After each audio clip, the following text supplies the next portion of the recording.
أعوذ بالله من الشيطان الرجيم. بسم الله الرحمن الرحيم. ألف لام ميم. ذلك الكتاب لا ريب فيه هدى للمتقين الذين يؤمنون بالغيب ويقيمون الصلاة ومما رزقناهم ينفقون والذين يؤمنون بما أنزل إليك وما أنزل من قبلك وبالآخرة هم يوقنون أولئك على هدى من ربهم وأولئك هم المفلحون.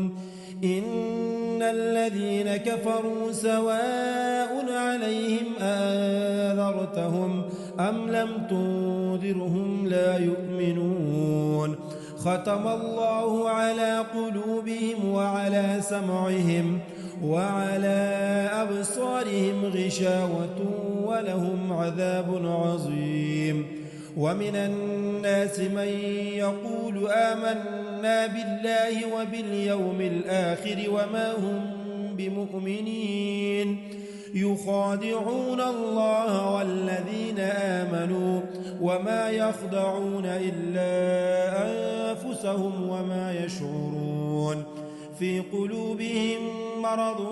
فزادهم الله مرضا ولهم عذاب أليم بما كانوا يكذبون. وإذا قيل لهم لا تفسدوا في الأرض قالوا إنما نحن مصلحون ألا إنهم هم المفسدون ولكن لا يشعرون. وإذا قيل لهم آمنوا كما آمن الناس قالوا أنؤمن كما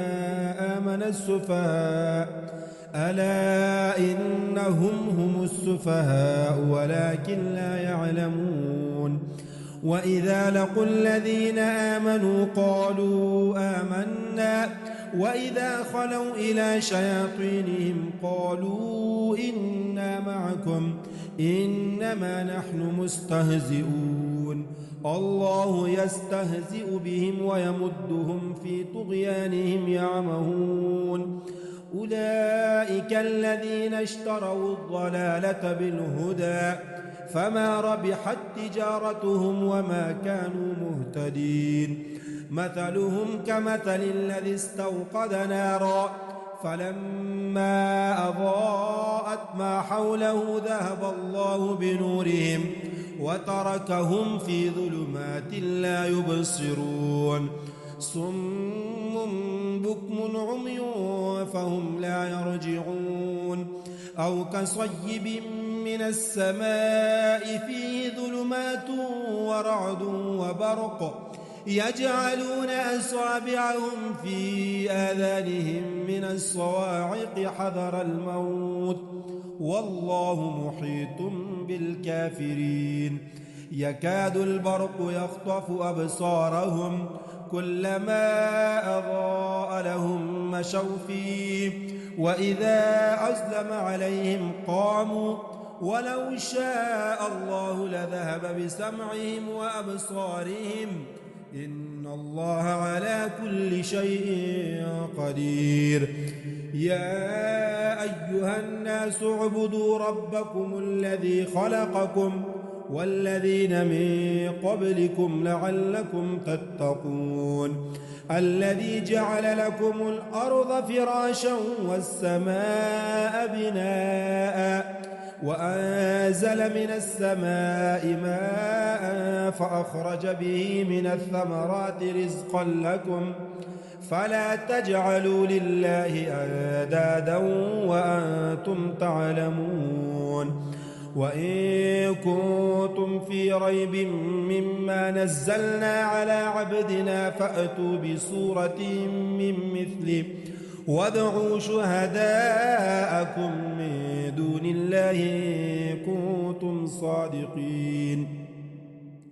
فإن لم تفعلوا ولا تفعلوا فاتقوا النار التي وقودها الناس والحجارة أعدت للكافرين وبشر الذين آمنوا وعملوا الصالحات أن لهم جنات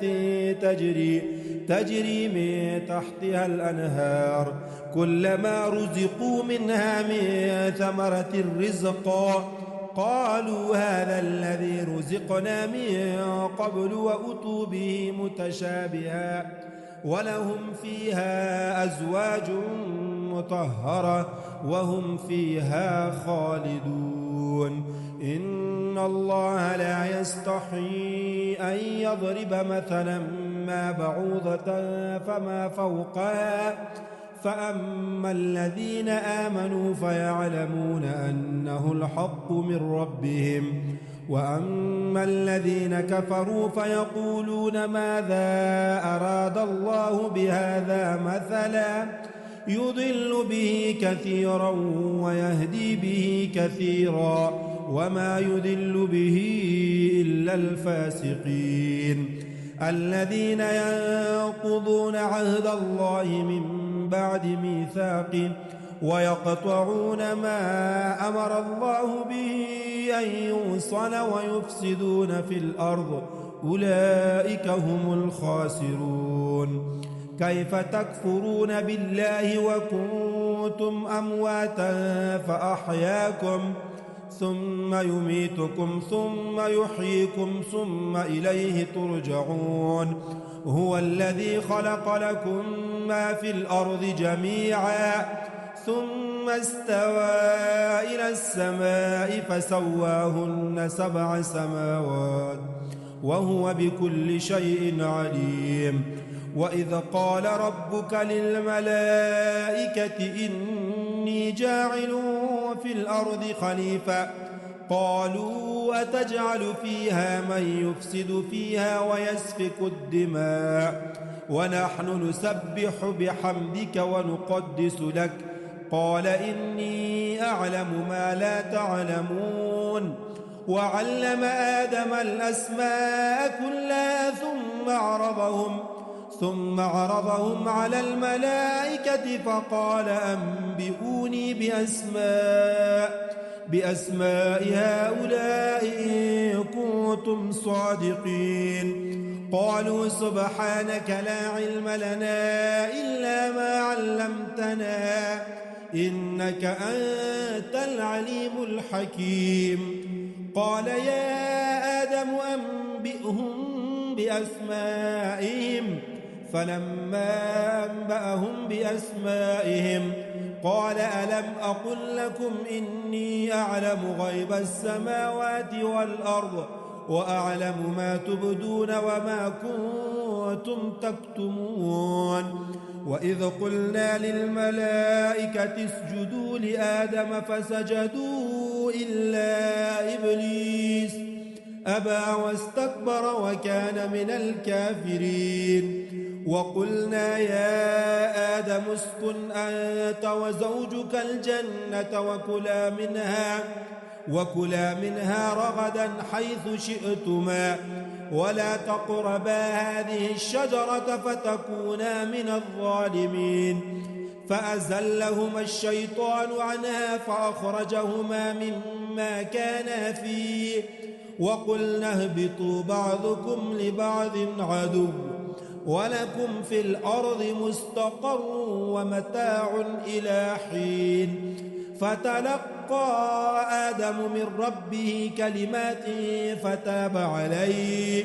إنه هو التواب الرحيم قلنا اهبطوا منها جميعا فإما يأتينكم مني هدى فمن تبع هداي فلا خوف عليهم ولا هم يحزنون والذين كفروا وكذبوا بآياتنا أولئك أصحاب النار هم فيها خالدون يا بني إسرائيل اذكروا نعمتي التي أنعمت عليكم وأوفوا بعهدي أوف بعهدكم وإياي فارهبون وآمنوا بما أنزلت مصدقا لما معكم ولا تكونوا أول كافر به ولا تشتروا بآياتي ثمنا قليلا وإياي فاتقون ولا تلبسوا الحق بالباطل وتكتموا الحق وأنتم تعلمون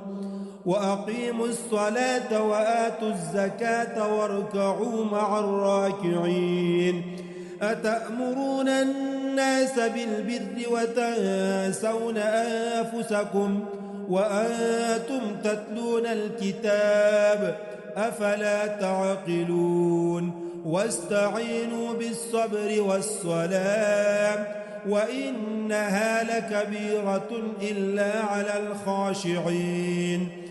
الذين يظنون أنهم ملاقو ربهم وأنهم إليه راجعون يا بني إسرائيل اذكروا نعمتي التي أنعمت عليكم وأني فضلتكم على العالمين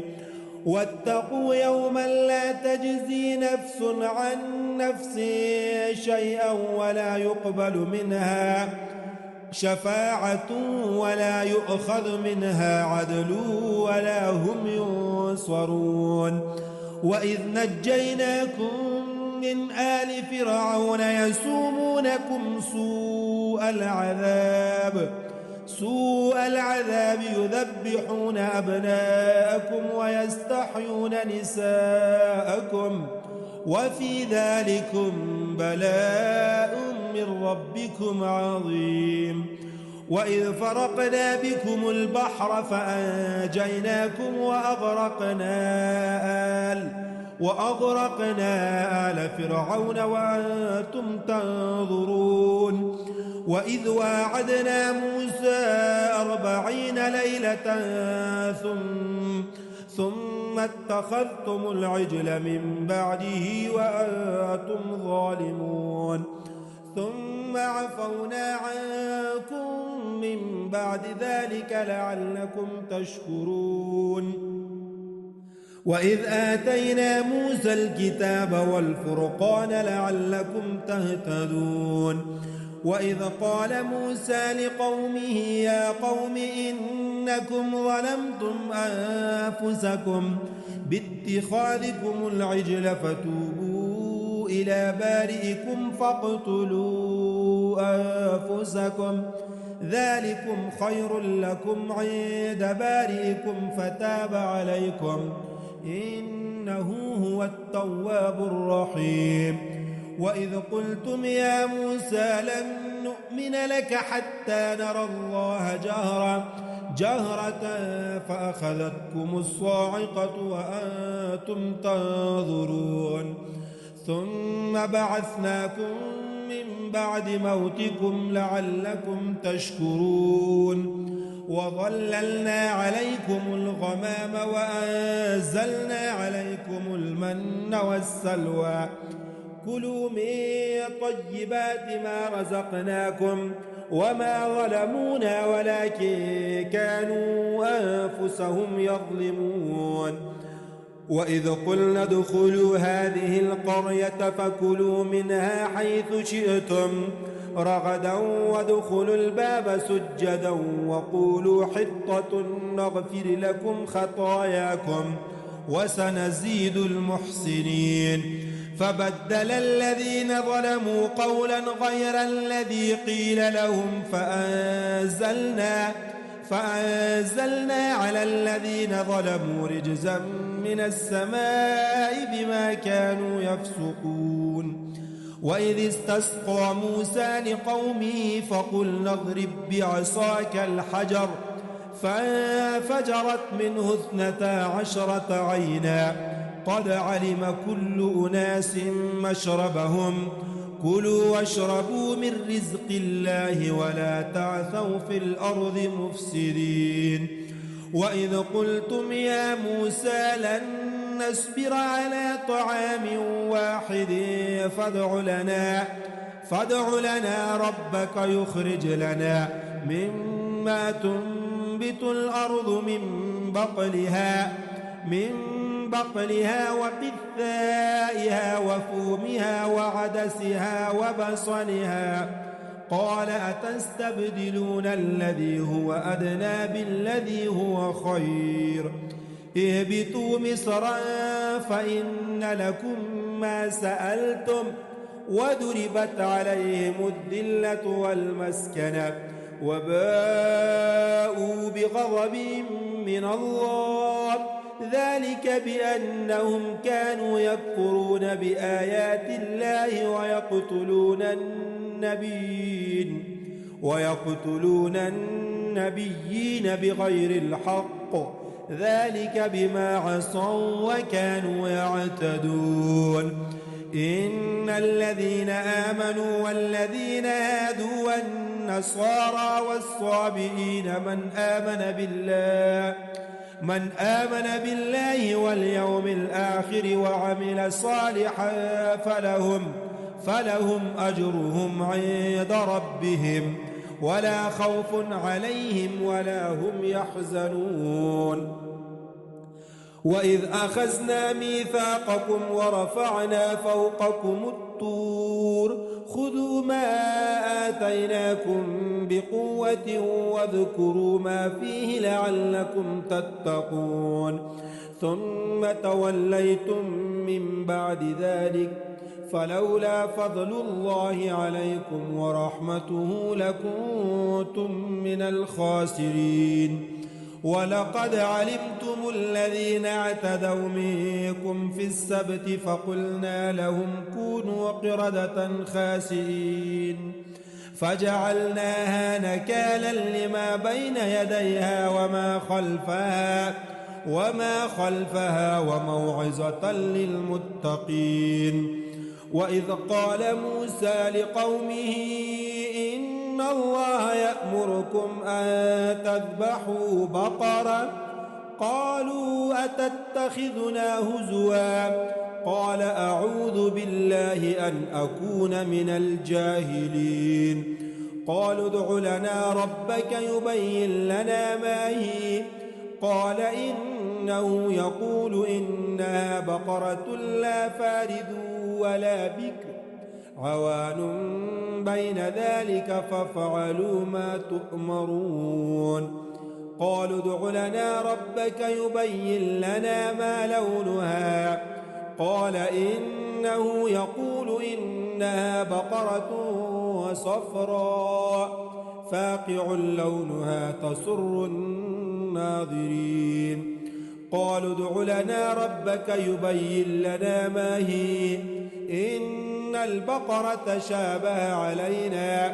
وإنا إن شاء الله لمهتدون. قال إنه يقول إنها بقرة لا ذلول تثير الأرض ولا تسقي الحرث مسلمة لا شية فيها. قالوا الآن جئت بالحق فذبحوها وما كادوا يفعلون. وإذا قتلتم نفسا فادارأتم فيها والله مخرج ما كنتم تكتمون. فقلنا اضربوه ببعضها كذلك يحيي الله الموتى ويريكم آياته لعلكم تعقلون. ثم قست قلوبكم من بعد ذلك فهي كالحجارة أو أشد قسوة وإن من الحجارة لما يتفجر منه الأنهار وإن منها لما يشقق فيخرج منه الماء وإن منها لما يهبط من خشية الله وما الله بغافل عما تعملون. أفتطمعون أن يؤمنوا لكم وقد كان فريق منهم يسمعون كلام الله ثم ثم يحرفونه من بعد ما عقلوه وهم يعلمون. وإذا لقوا الذين آمنوا قالوا آمنا وإذا خلا بعضهم إلى بعض قالوا أتحدثونهم بما فتح الله عليكم ليحاجوكم به عند ربكم أفلا تعقلون. أولا يعلمون أن الله يعلم ما يسرون وما يعلنون. ومنهم أميون لا يعلمون الكتاب إلا أماني وإن هم إلا يظنون. فويل للذين يكتبون الكتاب بأيديهم ثم يقولون هذا من عند الله ليشتروا به ثمنا قليلا فويل لهم مما كتبت أيديهم وويل لهم مما يكسبون. وقالوا لن تمسنا النار إلا أياما معدودة قل أتخذتم عند الله عهدا فلن يخلف الله عهده أم تقولون على الله ما لا تعلمون. بلى من كسب سيئة وأحاطت به خطيئته فأولئك أصحاب النار هم فيها خالدون. والذين آمنوا وعملوا الصالحات أولئك أصحاب الجنة هم فيها خالدون. وإذ أخذنا ميثاق بني إسرائيل لا تعبدون إلا الله وبالوالدين إحسانا وذي القربى واليتامى والمساكين وقولوا للناس حسنا وأقيموا الصلاة وآتوا الزكاة ثم توليتم إلا قليلا منكم وأنتم معرضون. وإذ أخذنا ميثاقكم لا تسفكون دماءكم ولا تخرجون أنفسكم من دياركم ثم أقررتم وأنتم تشهدون ثم أنتم هؤلاء تقتلون أنفسكم وتخرجون فريقا منكم من ديارهم تظاهرون عليهم بالإثم والعدوان وإن يأتوكم أسارى تفادوهم وهو محرم عليكم إخراجهم أفتؤمنون ببعض الكتاب وتكفرون ببعض فما جزاء من يفعل ذلك منكم إلا خزي في الحياة الدنيا ويوم القيامة يردون إلى أشد العذاب وما الله بغافل عما تعملون. أولئك الذين اشتروا الحياة الدنيا بالآخرة فلا يخفف عنهم العذاب ولا هم ينصرون. ولقد آتينا موسى الكتاب وقفينا من بعده بالرسل وآتينا عيسى ابن مريم البينات وأيدناه بروح القدس أفكلما جاءكم رسول بما لا تهوى أنفسكم استكبرتم ففريقا كذبتم وفريقا تقتلون. وقالوا قلوبنا غلف بل لعنهم الله بكفرهم فقليلا ما يؤمنون. ولما جاءهم كتاب من عند الله مصدق لما معهم وكانوا من قبل يستفتحون على الذين كفروا فلما جاءهم ما عرفوا كفروا به فلعنة الله على الكافرين.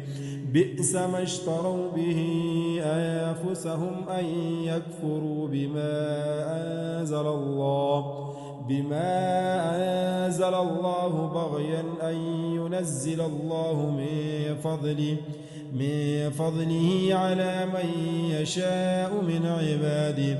فباءوا بغضب على غضب وللكافرين عذاب مهين. وإذا قيل لهم آمنوا بما أنزل الله قالوا نؤمن بما أنزل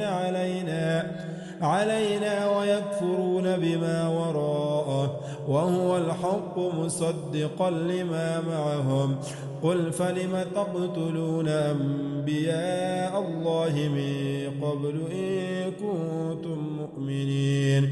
ولقد جاءكم موسى بالبينات ثم اتخذتم العجل من بعده وأنتم ظالمون. وإذ أخذنا ميثاقكم ورفعنا فوقكم الطور خذوا ما آتيناكم بقوة واسمعوا قالوا سمعنا وعصينا وأشربوا في قلوبهم العجل بكفرهم. قل بئس ما يأمركم به إيمانكم إن كنتم مؤمنين. قل إن كانت لكم الدار الآخرة عند الله خالصة من دون الناس فتمنوا الموت إن كنتم صادقين ولن يتمنوه أبدا بما قدمت أيديهم والله عليم بالظالمين. ولتجدنهم أحرص الناس على حياة ومن الذين أشركوا يود أحدهم لو يعمر 1000 سنة وما هو بمزحزحه من العذاب أن يعمر والله بصير بما يعملون. قل من كان عدوا لجبريل فإنه نزله على قلبك بإذن الله مصدقا لما بين يديه وهدى وبشرى للمؤمنين. ما كان عدوا لله وملائكته ورسله وجبريل وميكال فإن الله عدو للكافرين. ولقد أنزلنا إليك آيات بينات وما يكفر بها إلا الفاسقون. أو كلما عاهدوا عهدا نبذه فريق منهم بل أكثرهم لا يؤمنون. ولما جاءهم رسول من عند الله مصدق لما معهم نبذ فريق من الذين أوتوا كتاب الله وراء ظهورهم كأنهم لا يعلمون. واتبعوا ما تتلو الشياطين على ملك سليمان وما كفر سليمان ولكن الشياطين كفروا يعلمون الناس السحر وما أنزل على الملكين ببابل هاروت وماروت وما يعلمان من أحد حتى يقولا إنما نحن فتنة فلا تكفر فيتعلمون منهما ما يفرقون به بين المرء وزوجه وما هم بضارين به من أحد إلا بإذن الله ويتعلمون ما يضرهم ولا ينفعهم ولقد علموا لمن اشتراه ما له في الآخرة من خلاق ولبئس ما شروا به أنفسهم لو كانوا يعلمون ولو أنهم آمنوا واتقوا لمثوبة من عند الله خير لو كانوا يعلمون يا أيها الذين آمنوا لا تقولوا راعنا وقولوا انظرنا واسمعوا وللكافرين عذاب أليم ما يود الذين كفروا من أهل الكتاب ولا المشركين أن ينزل عليكم من خير من ربكم والله يختص برحمته من يشاء والله ذو الفضل العظيم ما ناسخ من آية أو ننسها نأت بخير منها أو مثلها ألم تعلم أن الله على كل شيء قدير ألم تعلم أن الله له ملك السماوات والأرض وما لكم من دون الله من ولي ولا نصير أم تريدون أن تسألوا رسولكم كما سئل موسى من قبل ومن يتبدل الكفر بالإيمان فقد ضل سواء السبيل ود كثير من أهل الكتاب لو يردونكم من بعد إيمانكم كفارا حسدا من عند أنفسهم من بعد ما تبين لهم الحق فاعفوا واصفحوا حتى يأتي الله بأمره إن الله على كل شيء قدير وأقيموا الصلاة وآتوا الزكاة وما تقدموا لأنفسكم من خير تجدوه عند الله إن الله بما تعملون بصير وقالوا لن يدخل الجنة إلا من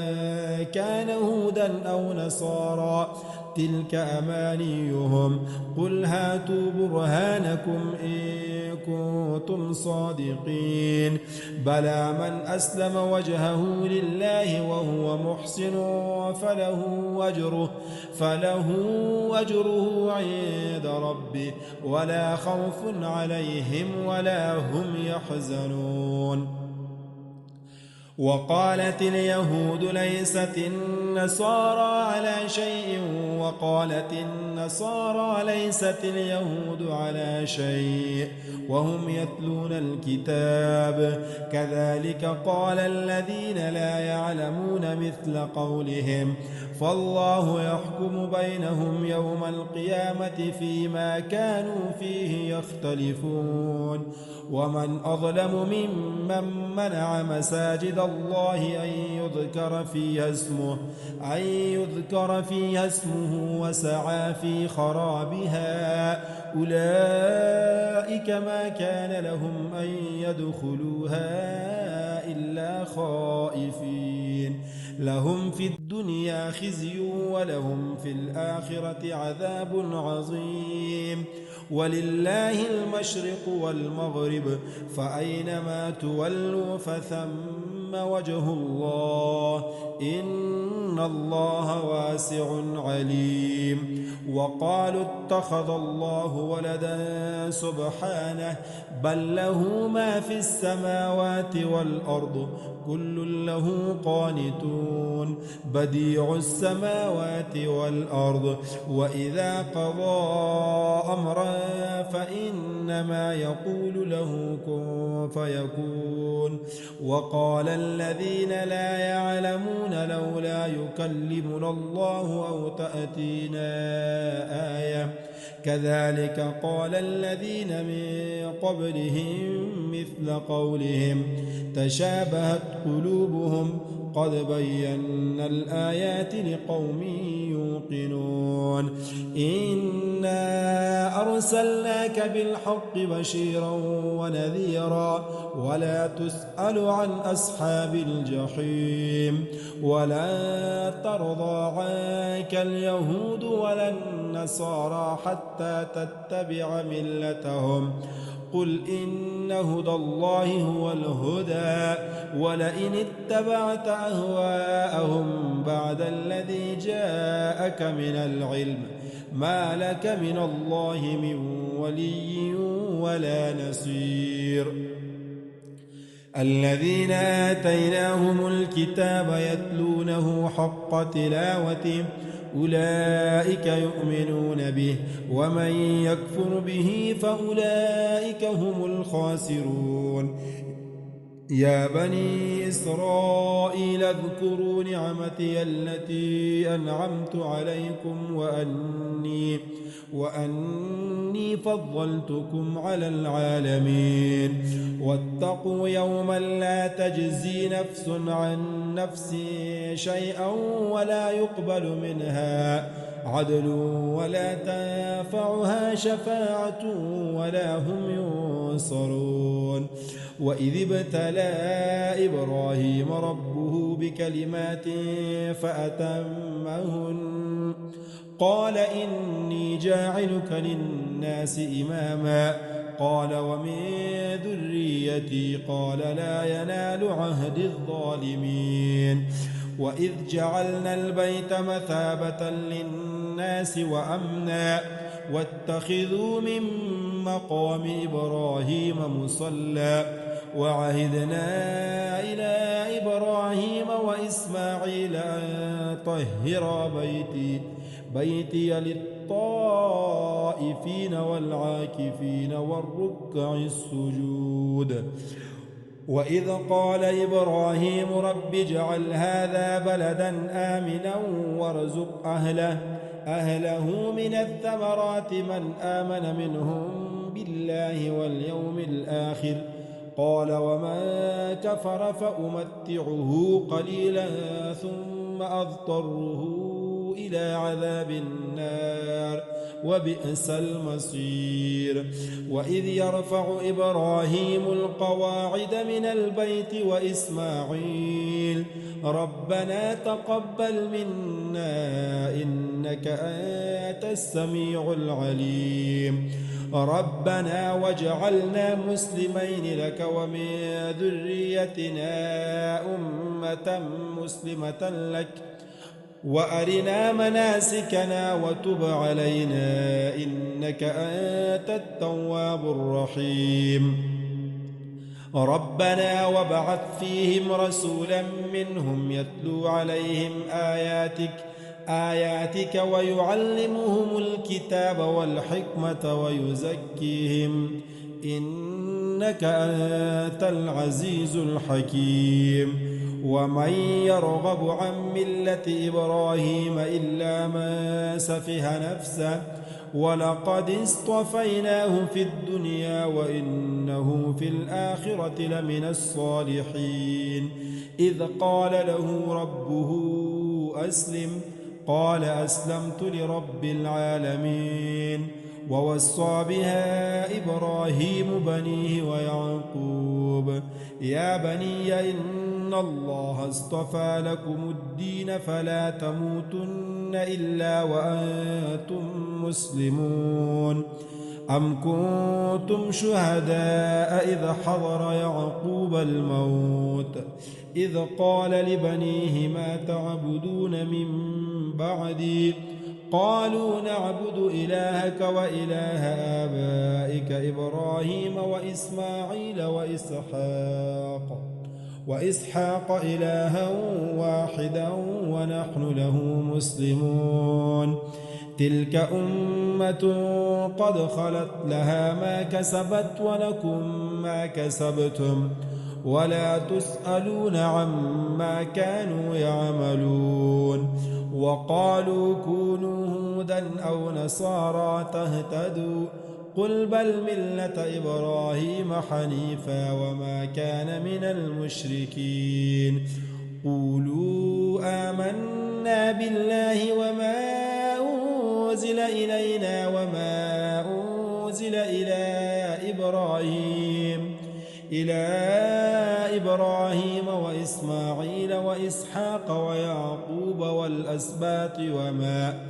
وما أوتي موسى وعيسى وما أوتي النبيون من ربهم لا نفرق بين أحد منهم ونحن له مسلمون فإن آمنوا بمثل ما آمنتم به فقد اهتدوا وإن تولوا فإنما هم في شقاق فسيكفيكهم الله وهو السميع العليم صبغة الله ومن أحسن من الله صبغة ونحن له عابدون قل أتحاجوننا في الله وهو ربنا وربكم ولنا أعمالنا ولكم أعمالكم ونحن له مخلصون أم تقولون إن إبراهيم وإسماعيل وإسحاق ويعقوب والأسباط كانوا هودا أو نصارى قل أأنتم أعلم أم الله ومن أظلم ممن كتم شهادة عنده من الله وما الله بغافل عما تعملون تلك أمة قد خلت لها ما كسبت ولكم ما كسبتم ولا تسألون عما كانوا يعملون سيقول السفهاء من الناس ما ولاهم عن قبلتهم التي كانوا عليها قل لله المشرق والمغرب يهدي من يشاء إلى صراط مستقيم وكذلك جعلناكم أمة وسطا لتكونوا شهداء على الناس ويكون الرسول عليكم شهيدا وما جعلنا القبلة التي كنت عليها إلا لنعلم من يتبع الرسول ممن ينقلب على عقبيه وإن كانت لكبيرة إلا على الذين هدى الله وما كان الله ليضيع إيمانكم إن الله بالناس لرؤوف رحيم قد نرى تقلب وجهك في السماء فلنولينك قبلة ترضاها فول وجهك شطر المسجد الحرام وحيث ما كنتم فولوا وجوهكم شطرا وإن الذين أوتوا الكتاب ليعلمون أنه الحق من ربهم وما الله بغافل عما يعملون ولئن أتيت الذين أوتوا الكتاب بكل آية ما تبعوا قبلتك وما أنت بتابع قبلتهم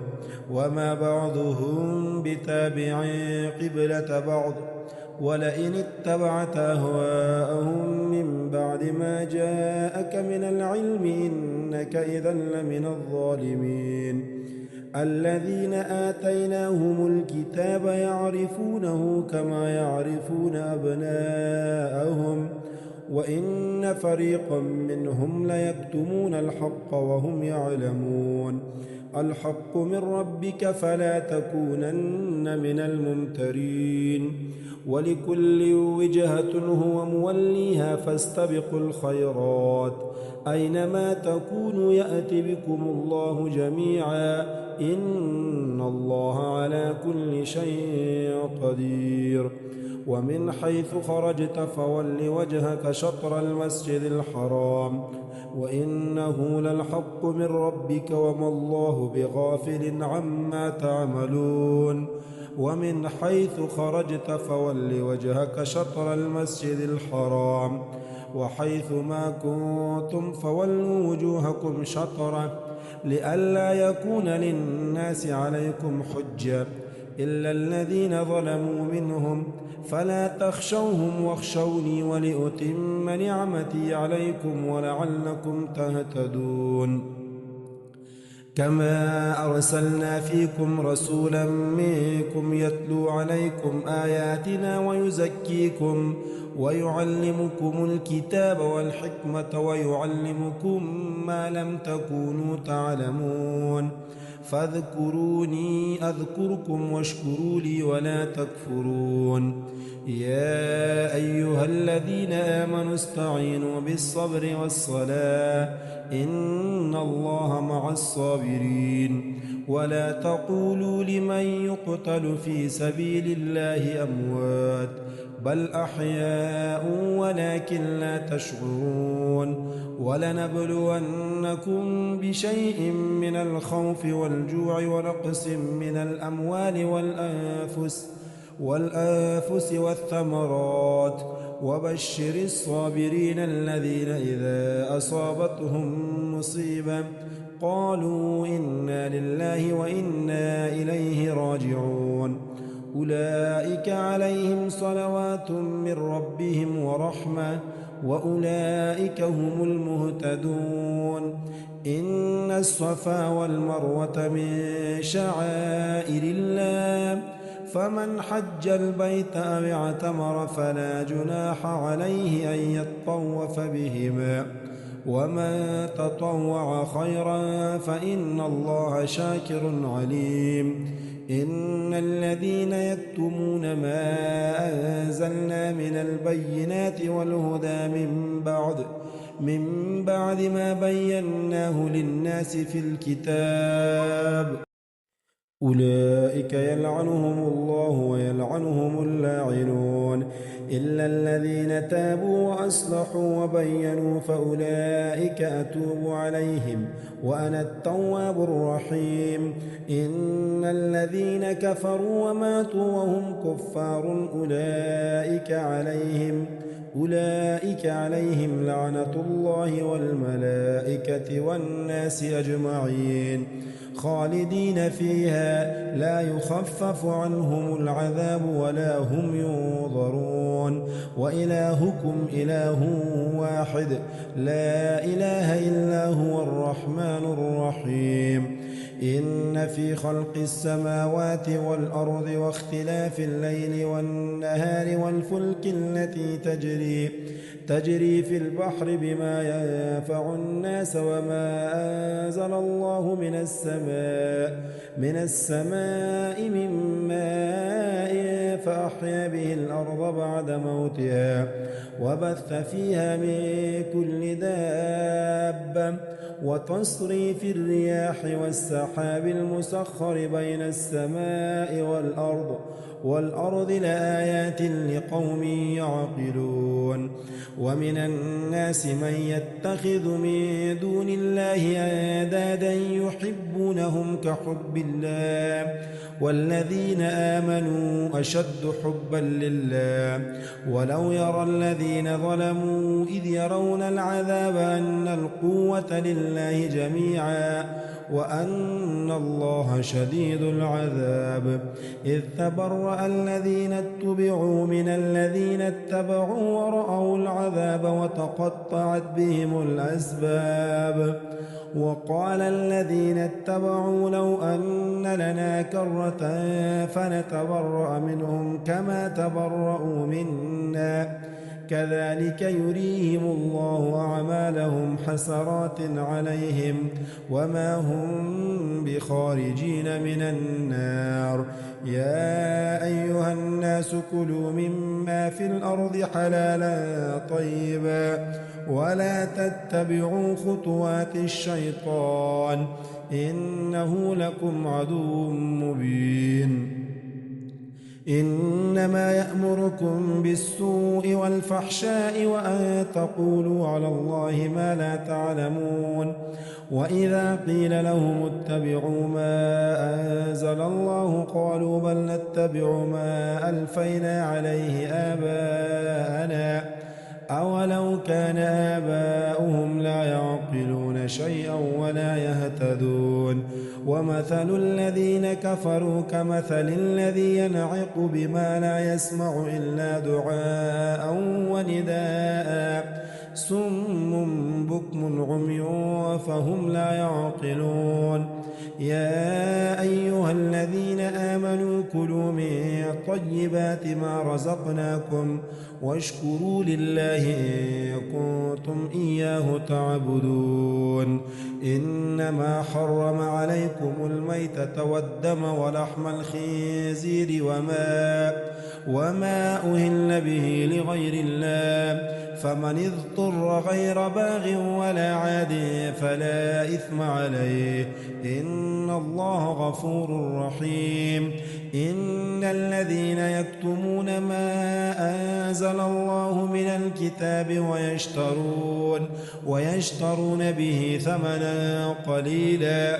أولئك ما يأكلون في بطونهم إلا النار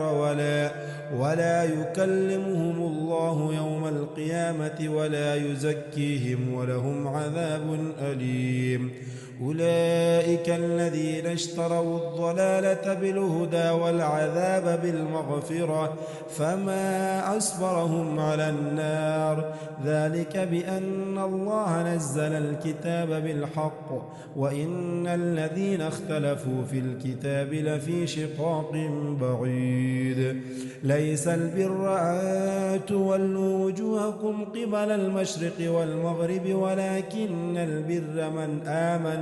من آمن بالله واليوم الآخر والملائكة والكتاب والنبيين وآتى المال على حبه ذوي القربى واليتامى والمساكين وابن السبيل والسائلين وفي الرقاب وأقام الصلاة وآتى الزكاة والموفون بعهدهم إذا عاهدوا والصابرين في البأساء والضراء وحين البأس أولئك الذين صدقوا وأولئك هم المتقون يا أيها الذين آمنوا كتب عليكم القصاص في القتلى الحر بالحر والعبد بالعبد والأنثى بالأنثى فمن عفي له من أخيه شيء فاتباع بالمعروف وأداء إليه بإحسان ذلك تخفيف من ربكم ورحمة فمن اعتدى بعد ذلك فله عذاب أليم ولكم في القصاص حياة يا أولي الألباب لعلكم تتقون كتب عليكم إذا حضر أحدكم الموت إن ترك خيرا الوصية للوالدين والأقربين بالمعروف حقا على المتقين فمن بدله بعدما سمعه فإنما إثمه على الذين يبدلونه إن الله سميع عليم فمن خاف من موص جنفا أو إثما فأصلح بينهم فلا إثم عليه إن الله غفور رحيم يا أيها الذين آمنوا كتب عليكم الصيام كما كتب على الذين من قبلكم لعلكم تتقون أياما معدودات فمن كان منكم مريضا أو على سفر فعدة من أيام أخر وعلى الذين يطيقونه فدية طعام مسكين فمن تطوع خيرا فهو خير له وأن تصوموا خير لكم إن كنتم تعلمون شهر رمضان الذي أنزل فيه القرآن هدى للناس وبينات من الهدى والفرقان فمن شهد منكم الشهر فليصم ومن كان مريضا أو على سفر فعدة من أيام أخر يريد الله بكم اليسر ولا يريد بكم العسر ولتكملوا العدة ولتكبروا الله على ما هداكم ولعلكم تشكرون. وإذا سألك عبادي عني فإني قريب أجيب دعوة الداع إذا دعاني فليستجيبوا لي وليؤمنوا بي لعلهم يرشدون. أحل لكم ليلة الصيام الرفث إلى نسائكم هن لباس لكم وأنتم لباس لهن علم الله أنكم كنتم تختانون أنفسكم فتاب عليكم وعفى عنكم فالآن باشروهن وابتغوا ما كتب الله لكم وكلوا واشربوا حتى يتبين لكم الخيط الأبيض من الخيط الأسود من الفجر ثم أتموا الصيام إلى الليل ولا تباشروهن وأنتم عاكفون في المساجد تلك حدود الله فلا تقربوها كذلك يبين الله آياته للناس لعلهم يتقون. ولا تأكلوا أموالكم بينكم بالباطل وتدلوا بها إلى الحكام لتأكلوا فريقا من أموال الناس بالإثم وأنتم تعلمون. يسألونك عن الأهلة قل هي مواقيت للناس والحج وليس البر بأن تأتوا البيوت من ظهورها ولكن البر من اتقى وأتوا البيوت من أبوابها واتقوا الله لعلكم تفلحون. وقاتلوا في سبيل الله الذين يقاتلونكم ولا تعتدوا إن الله لا يحب المعتدين. واقتلوهم حيث ثقفتموهم وأخرجوهم من حيث أخرجوكم والفتنة أشد من القتل ولا تقاتلوهم عند المسجد الحرام حتى يقاتلوكم فيه فإن قاتلوكم فاقتلوهم كذلك جزاء الكافرين. فإن انتهوا فإن الله غفور رحيم. وقاتلوهم حتى لا تكون فتنة ويكون الدين لله فإن انتهوا فلا عدوان إلا على الظالمين. الشهر الحرام بالشهر الحرام والحرمات قصاص فمن اعتدى عليكم فاعتدوا عليه بمثل ما اعتدى عليكم واتقوا الله واعلموا أن الله مع المتقين. وأنفقوا في سبيل الله ولا تلقوا بأيديكم إلى التهلكة وأحسنوا إن الله يحب المحسنين. وأتموا الحج والعمرة لله فإن أحصرتم فما استيسر من الهدي ولا تحلقوا رؤوسكم حتى يبلغ الهدي محله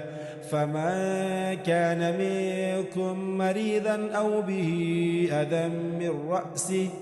أذى من رأسه ففدية من صيام أو صدقة أو نسك فإذا أمنتم فما تمتع بالعمرة إلى الحج فما استيسر من الهدي فمن لم يجد فصيام 3 أيام في الحج و7 إذا رجعتم تلك 10 كاملة ذلك لمن لم يكن أهله حاضر المسجد الحرام. واتقوا الله واعلموا أن الله شديد العقاب. الحج أشهر معلومات فمن فرض فيهن الحج فلا رفث ولا فسوق ولا جدال في الحج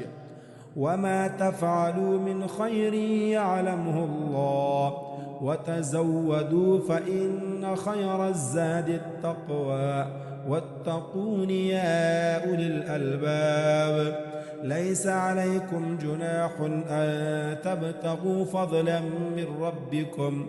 فإذا أفضتم من عرفات فاذكروا الله عند المشعر الحرام واذكروه كما هداكم وإن كنتم من قبله لمن الضالين ثم أفيضوا من حيث أفاض الناس واستغفروا الله إن الله غفور رحيم فإذا قضيتم مناسككم فاذكروا الله كذكركم آباءكم أو أشد ذكرا فمن الناس من يقول ربنا آتنا في الدنيا وما له في الآخرة من خلاق ومنهم من يقول ربنا آتنا في الدنيا حسنة وفي الآخرة حسنة وقنا عذاب النار أولئك لهم نصيب مما كسبوا والله سريع الحساب واذكروا الله في أيام معدودات فمن تعجل في يومين فلا إثم عليه ومن تأخر فلا إثم عليه لمن اتقى واتقوا الله واعلموا أنكم إليه تحشرون ومن الناس من يعجبك قوله في الحياة الدنيا ويشهد الله على ما في قلبه وهو ألد الخصام وإذا تولى سعى في الأرض ليفسد فيها ويهلك الحرث والنسل والله لا يحب الفساد وإذا قيل له اتق الله أخذته العزة بالإثم فحسبه جهنم ولبئس المهاد ومن الناس من يشري نفسه ابتغاء مرضات الله والله رؤوف بالعباد يا أيها الذين آمنوا ادخلوا في السلم كافة ولا تتبعوا خطوات الشيطان إنه لكم عدو مبين فإن زللتم من بعد ما جاءتكم البينات فاعلموا أن الله عزيز حكيم هل ينظرون إلا أن يأتيهم الله في ظلل من الغمام والملائكة وقضي الأمر وإلى الله ترجع الأمور سل بني إسرائيل كم آتيناهم من آية بينة ومن يبدل نعمة الله من بعد ما جاءته فإن الله شديد العقاب زين للذين كفروا الحياة الدنيا ويسخرون من الذين آمنوا والذين اتقوا فوقهم يوم القيامة والله يرزق من يشاء بغير حساب كان الناس أمة واحدة فبعث الله النبيين مبشرين ومنذرين وأنزل معهم الكتاب بالحق ليحكم بين الناس فيما اختلفوا فيه وما اختلف فيه إلا الذين أوتوه من بعد ما جاءتهم البينات بغيا بينهم فهدى الله الذين آمنوا لما اختلفوا فيه من الحق بإذنه والله يهدي من يشاء إلى صراط مستقيم أم حسبتم أن تدخلوا الجنة ولما يأتكم مثل الذين خلوا من قبلكم مستهم البأساء والضراء وزلزلوا حتى يقول الرسول والذين آمنوا معه متى نصر الله ألا إن نصر الله قريب يسألونك ماذا ينفقون قل ما أنفقتم من خير فللوالدين والأقربين واليتامى والمساكين وابن السبيل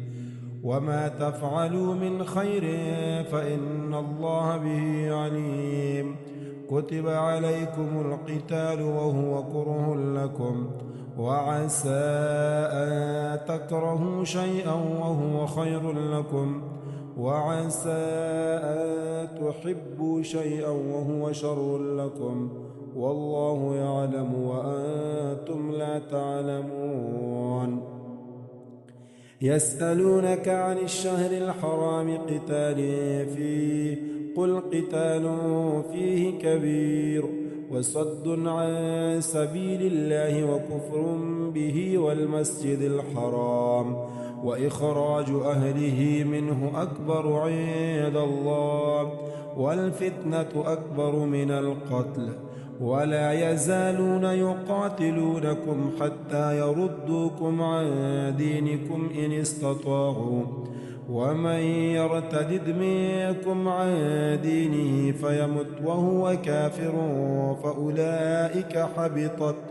حبطت أعمالهم في الدنيا والآخرة وأولئك أصحاب النار هم فيها خالدون إن الذين آمنوا والذين هاجروا وجاهدوا في سبيل الله أولئك يرجون رحمة الله والله غفور رحيم يسألونك عن الخمر والميسر قل فيهما إثم كبير ومنافع للناس وإثمهما أكبر من نفعهما ويسألونك ماذا ينفقون قل العفو كذلك يبين الله لكم الآيات لعلكم تتفكرون في الدنيا والآخرة ويسألونك عن اليتامى قل إصلاح لهم خير وإن تخالطوهم فإخوانكم والله يعلم المفسد من المصلح ولو شاء الله لأعنتكم إن الله عزيز حكيم ولا تنكحوا المشركات حتى يؤمن ولأمة مؤمنة خير من مشركة ولو أعجبتكم ولا تنكحوا المشركين حتى يؤمنوا ولعبد مؤمن خير من مشرك ولو أعجبكم أولئك يدعون إلى النار والله يدعو إلى الجنة والمغفرة بإذنه ويبين آياته للناس لعلهم يتذكرون ويسألونك عن المحيض قل هو أذى فاعتزلوا النساء في المحيض ولا تقربوهن حتى يطهرن فإذا تطهرن فأتوهن من حيث أمركم الله إن الله يحب التوابين ويحب المتطهرين نساؤكم حرث لكم فأتوا حرثكم أنى شئتم وقدموا لأنفسكم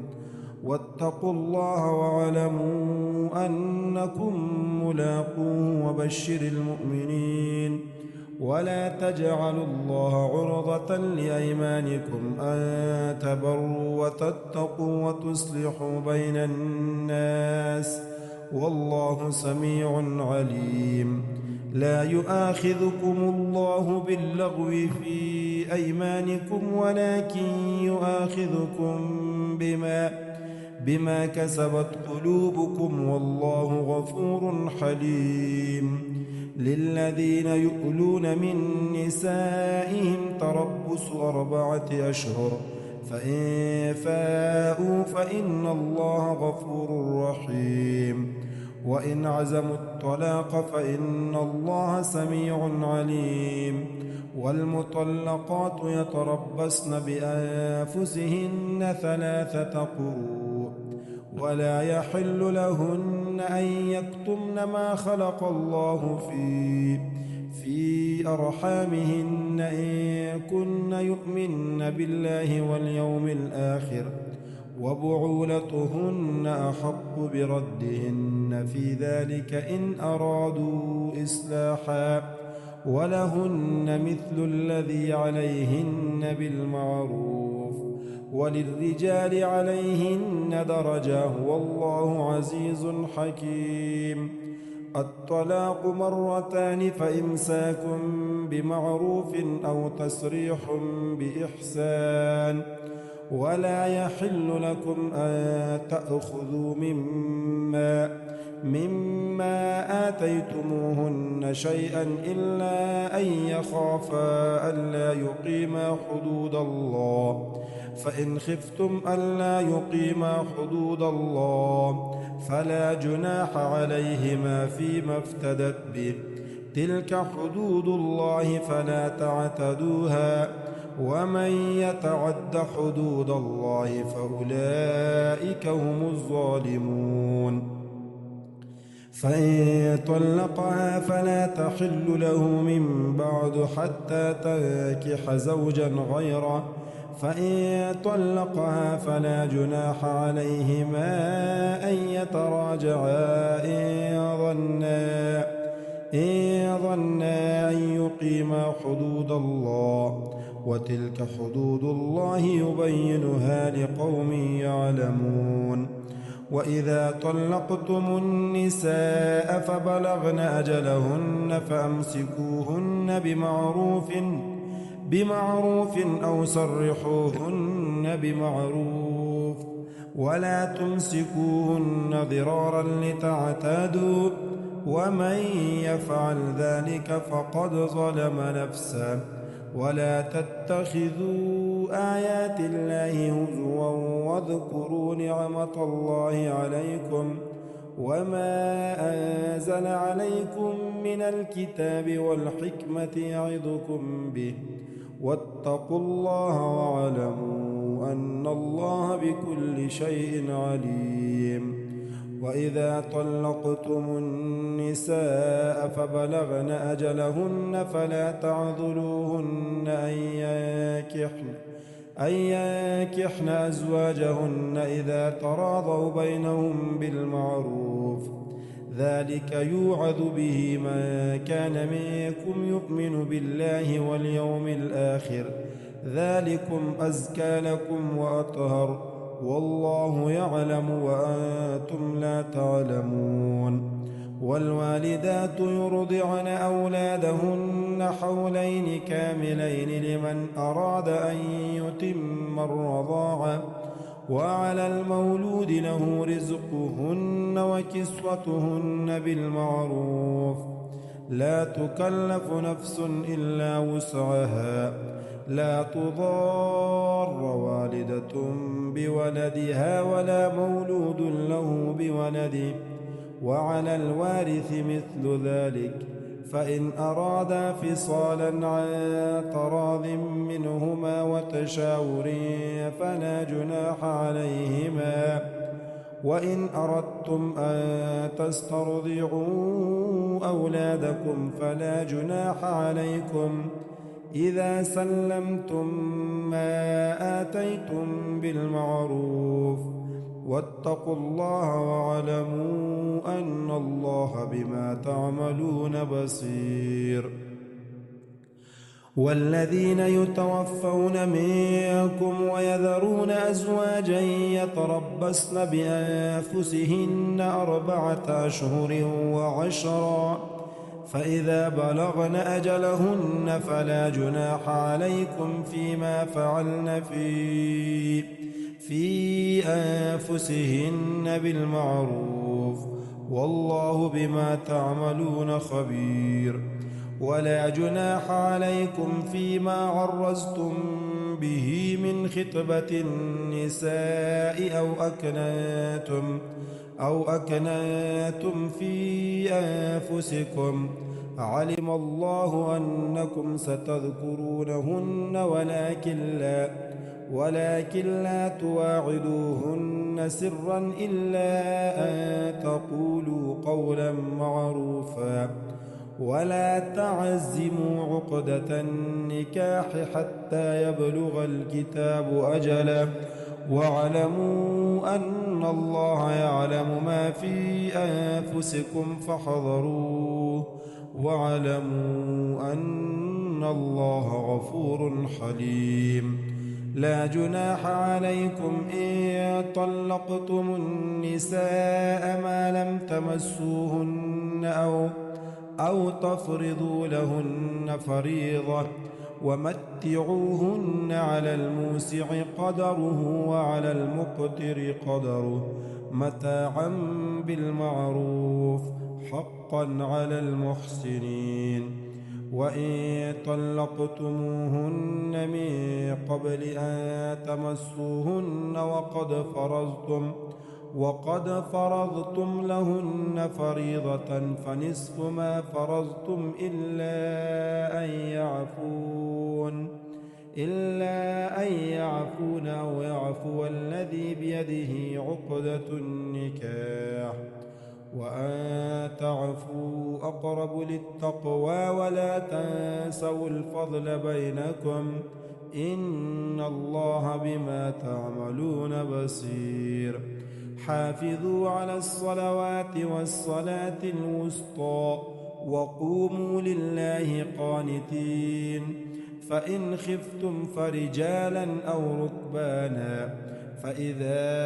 أمنتم فاذكروا الله كما علمكم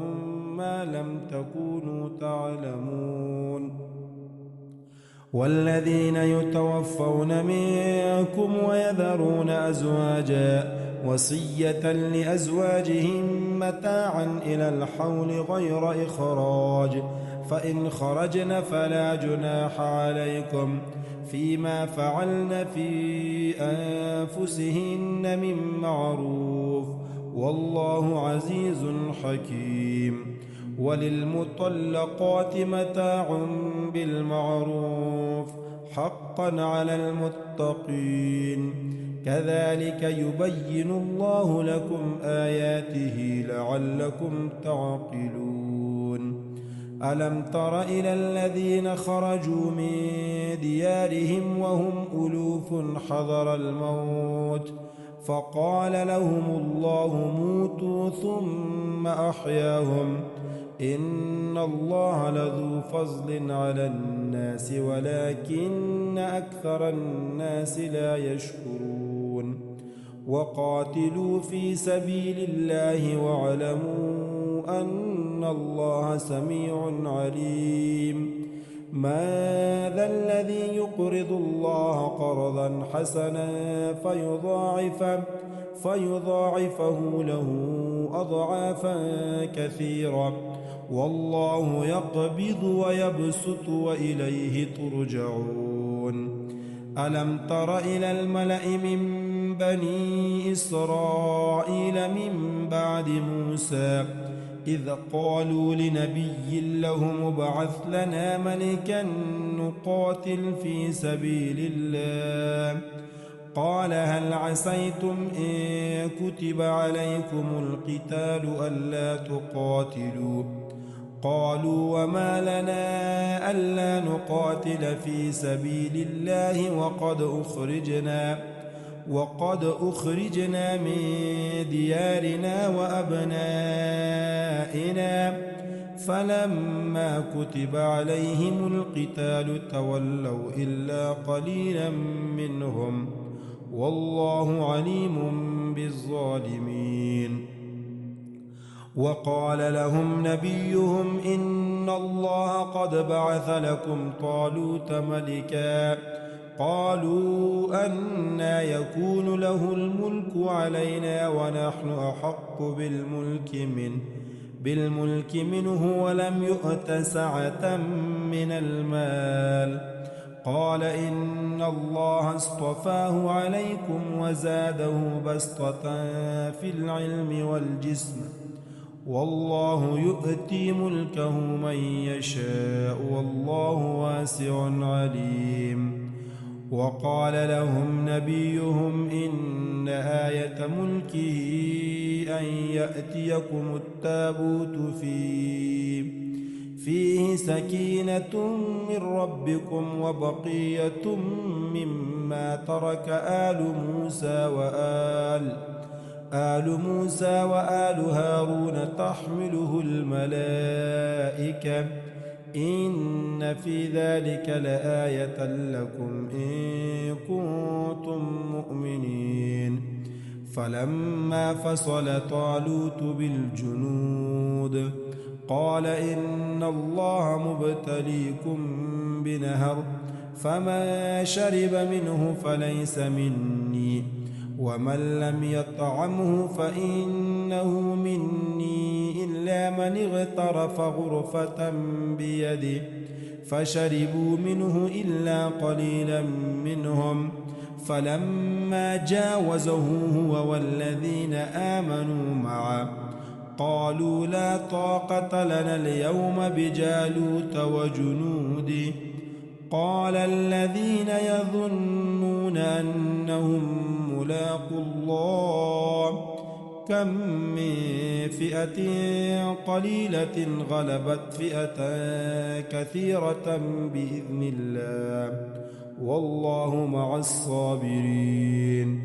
ولما برزوا لجالوت وجنوده قالوا ربنا أفرغ علينا صبرا وثبت أقدامنا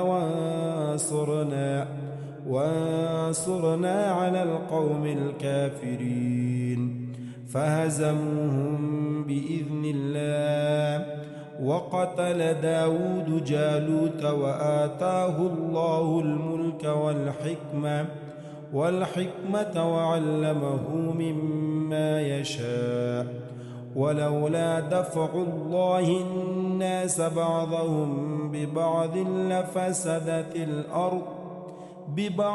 لفسدت الأرض ولكن الله ذو فضل على العالمين.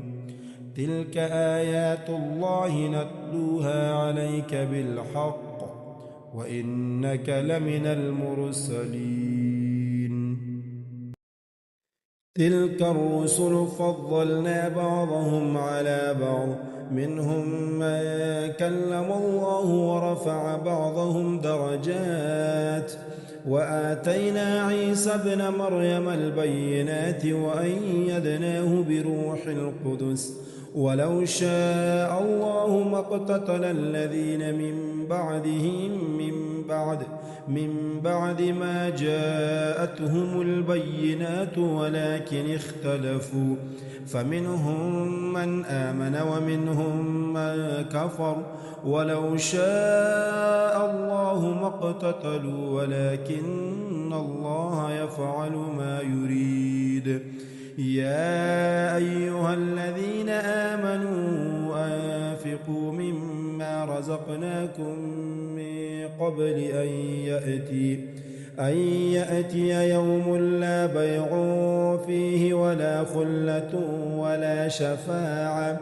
والكافرون هم الظالمون. الله لا إله إلا هو الحي القيوم لا تأخذه سنة ولا نوم له ما في السماوات وما في الأرض. ما ذا الذي يشفع عنده إلا بإذنه يعلم ما بين أيديهم وما خلفهم ولا يحيطون بشيء من علمه إلا بما شاء وسع كرسيه السماوات والأرض ولا يؤوده حفظهما وهو العلي العظيم. لا إكراه في الدين قد تبين الرشد من الغي فمن يكفر بالطاغوت ويؤمن بالله فقد استمسك بالعروة الوثقى لا انفصام لها والله سميع عليم. الله ولي الذين آمنوا يخرجهم من الظلمات إلى النور والذين كفروا أولياؤهم الطاغوت يخرجونهم من النور إلى الظلمات أولئك أصحاب النار هم فيها خالدون. ألم تر إلى الذي حاج إبراهيم في ربه أن آتاه الله الملك إذ قال إبراهيم ربي الذي يحيي ويميت قال أنا أحيي وأميت قال إبراهيم فإن الله يأتي بالشمس من المشرق فأت بها من المغرب فبهت الذي كفر والله لا يهدي القوم الظالمين. أو كالذي مر على قرية وهي خاوية على عروشها قال أنى يحيي هذه الله بعد موتها فأماته الله 100 عام ثم بعثه قال كم لبثت قال لبثت يوما أو بعض يوم قال بل لبثت 100 عام فانظر إلى طعامك وشرابك لم يتسنه وانظر إلى حمارك ولنجعلك آية للناس وانظر إلى العظام كيف ننشزها ثم نكسوها لحما فلما تبين له قال أعلم أن الله على كل شيء قدير. وإذ قال إبراهيم رب أرني كيف تحيي الموتى قال أولم تؤمن قال بلى ولكن ليطمئن قلبي قال فخذ 4 من الطير فسرهن إليك ثم اجعل على كل جبل منهن جزءا ثم ادعهن يأتينك سعيا واعلم أن الله عزيز حكيم. مثل الذين ينفقون أموالهم في سبيل الله كمثل حبة أنبتت 7 سنابل في كل سنبلة 100 حبة والله يضاعف لمن يشاء والله واسع عليم. الذين ينفقون أموالهم في سبيل الله ثم لا يتبعون ما أنفقوا منا ولا أذى لهم أجرهم عند ربهم ولا خوف عليهم ولا هم يحزنون. قول معروف ومغفرة خير من صدقة يتبعها أذى والله غني حليم. يا أيها الذين آمنوا لا تبطلوا صدقاتكم بالمن والأذى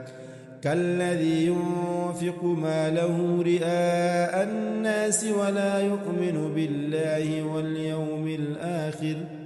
فمثله كمثل صفوان عليه تراب فأصابه وابل فتركه صلدا لا يقدرون على شيء مما كسبوا والله لا يهدي القوم الكافرين.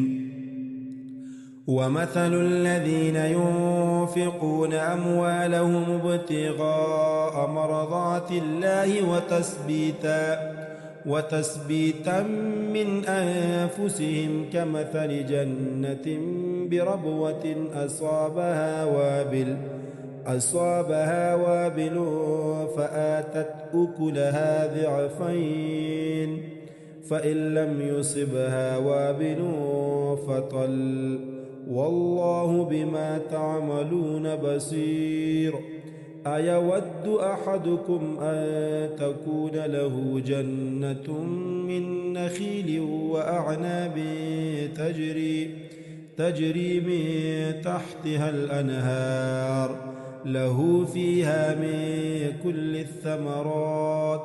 وأصابه الكبر وله ذرية ضعفاء فأصابها إعصار فيه نار فاحترقت كذلك يبين الله لكم الآيات لعلكم تتفكرون يا أيها الذين آمنوا أنفقوا من طيبات ما كسبتم ومما أخرجنا لكم من الأرض ولا تيمموا الخبيث منه تنفقون ولستم بآخذيه إلا أن تغمضوا فيه واعلموا أن الله غني حميد الشيطان يعدكم الفقر ويأمركم بالفحشاء والله يعدكم مغفرة منه وفضلا والله واسع عليم يؤتي الحكمة من يشاء ومن يؤت الحكمة فقد أوتي خيرا كثيرا وما يذكر إلا أولو الألباب وما أنفقتم من نفقة أو نذرتم من نذر فإن الله يعلمه وما للظالمين من أنصار إن تبدوا الصدقات فنعما هي وإن تخفوها وتؤتوها الفقراء فهو خير لكم ويكفر عنكم من سيئاتكم والله بما تعملون خبير ليس عليك هداهم ولكن الله يهدي من يشاء وما تنفقوا من خير فلأنفسكم وما تنفقون إلا ابتغاء وجه الله وما تنفقوا من خير يوفى إليكم وأنتم لا تظلمون للفقراء الذين أحصروا في سبيل الله لا يستطيعون ضربا في الأرض يحسبهم الجاهل أغنياء من التعفف تعرفهم بسيماهم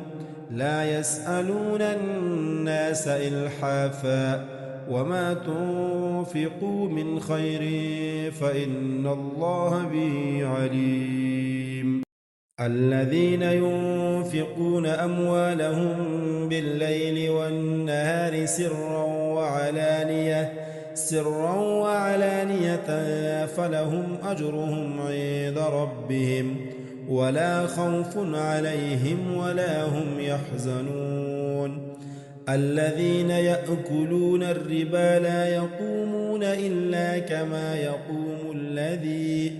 كما يقوم الذي يتخبطه الشيطان من المس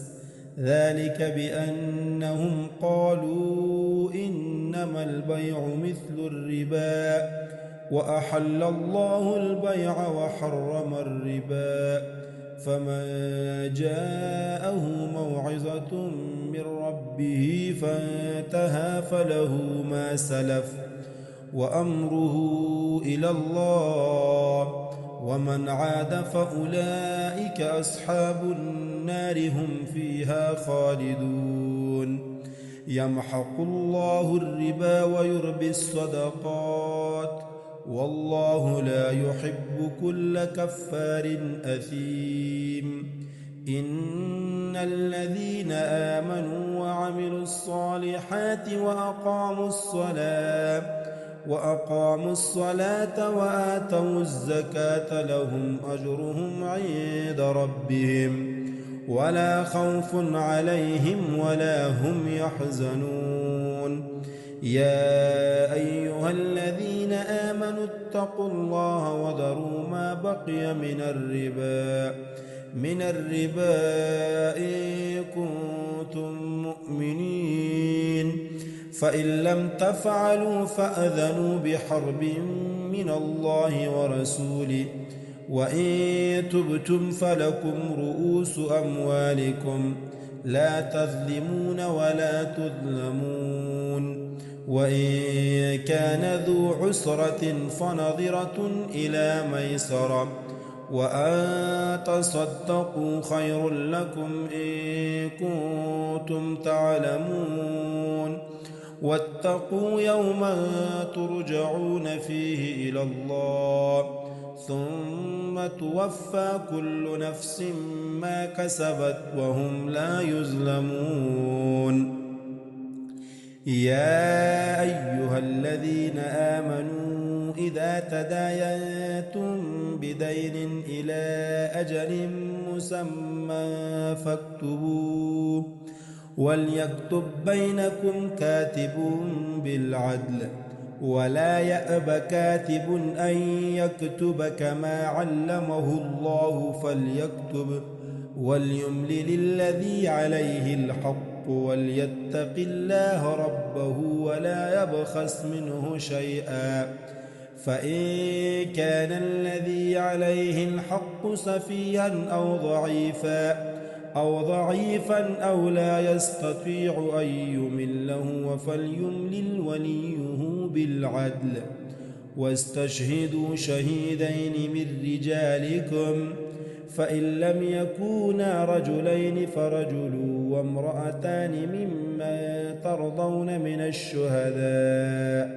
من الشهداء أن تضل إحداهما فتذكر إحداهما الأخرى، ولا يأبى الشهداء إذا ما دعوا،